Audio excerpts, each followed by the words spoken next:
Let's get on to our next speech from Jen Tinetti.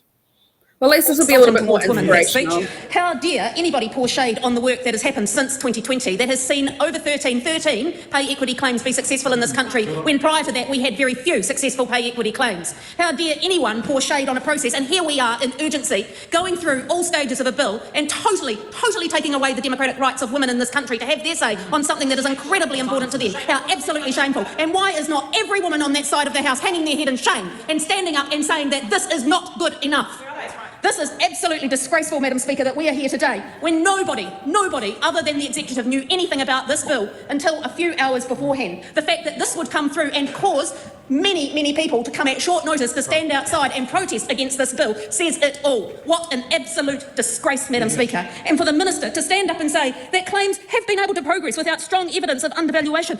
Does she even know what the process looks like, Madam Speaker? Did she listen to Tessa today, who stood outside there as a librarian who has been through 4 years so far progressing their claim? 4 years of robust discussion, 4 years of working through those comparators, 4 years of making sure that their claim was going to stand up so that they were going to be valued how they have always desired to be valued. All she said is that we want to be paid for our work, the value of our work, Madam Speaker. 4 years she has been working through that. And for the Minister to stand there and say that this is not a robust, there is no strong evidence of undervaluation is absolutely shameful.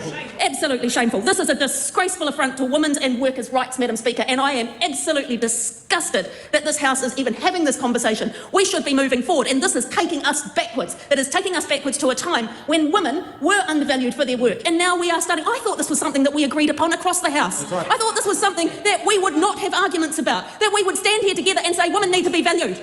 But what this smacks of, Madam Speaker, is that we have a government that cannot make their budget balance. And so this is a way that they are actually having to go desperately, to grasp desperately to make their budget balance. And so what are they doing? They are throwing women under the bus.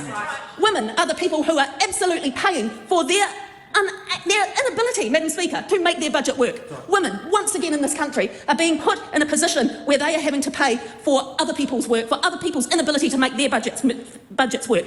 Women are paying for tax cuts.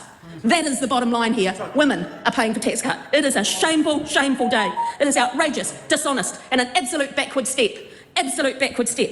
This government is simply extinguishing what are very legitimate pay equity claims for tens, if not hundreds of thousands. When you think, Madam Speaker, that the teacher pay equity claim is covering 94,000 teachers alone, and there are 33 claims in progress at this current point in time, we are talking about hundreds of thousands of women who this is impacting upon. And it's the claims to come. But not only that, Madam Speaker, it's the claims that have been. Because what the Minister is taking away in this shameful piece of legislation is that she is taking away the review rights. And so she is condemning women to be at lower levels of pay for a long time.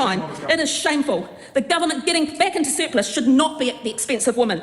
And women are being asked to once again pay the price. Madam Speaker, this is an absolutely shameful day in the history of this Parliament. I have never felt so disgusted in what I am seeing right now.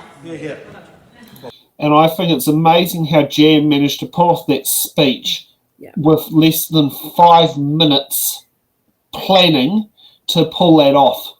Because Jan understands how pay equity works, Sam. Exactly. Isn't Jan a former secondary school principal? I think so, yeah. Like she's in the union vibe. Like when I went outside, when we had the rally, she was genuinely upset. She gets it. And like that is the other point as well, is that this legislation and the care and support settlement was under a national government.